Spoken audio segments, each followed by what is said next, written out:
પતિએ લોખંડના તવાના ઘા મારી પત્નીની હત્યા કરી। પપ્પા મને લેવા આવો, નહીં તો આ લોકો મને મારી નાખશે, એમ ફોન પર પિતાને કહ્યું ને દીકરી લોહીથી લથપથ રસ્તામાં મળી। વડોદરા શહેરના મધુનગર બ્રિજ પાસે આવેલી સોફિયા પાર્ક સોસાયટીમાં પતિ સાથે રહેતી પત્નીની હત્યા કરીને પતિ ફરાર થઈ ગયો છે, જેને પગલે ગોરવા પોલીસે આરોપી પતિની શોધખોળ શરૂ કરી છે।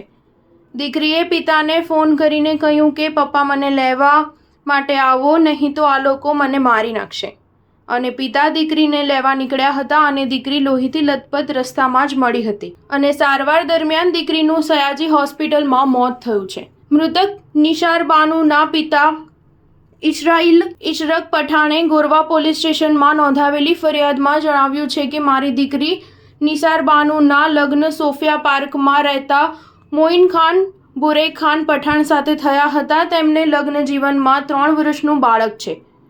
મોઇન ખાન ફેબ્રિકેશનનું કામ કરે છે। લગ્ન પછી મોઇન ખાન કોઈને કોઈ બહાને મારી દીકરી સાથે ઝઘડો અને મારપીટ કરતો હતો।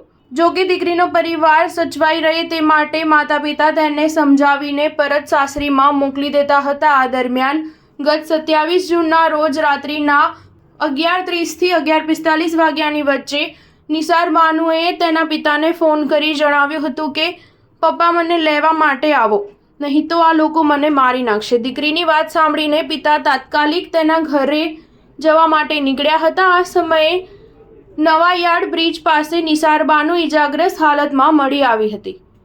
પિતાને આ અંગે નિશાર બાનુએ જણાવ્યું, મારા પતિએ મને માથાના ભાગે લોખંડનો તવો મારી દીધો છે, જેથી ઇજાગ્રસ્ત દીકરીને સારવાર અર્થે 108 એમ્બ્યુલન્સ મારફતે સયાજી હોસ્પિટલમાં લઈ જવાઈ હતી, જ્યાં સારવાર દરમિયાન મોડી રાત્રે તેનું મોત થયું હતું।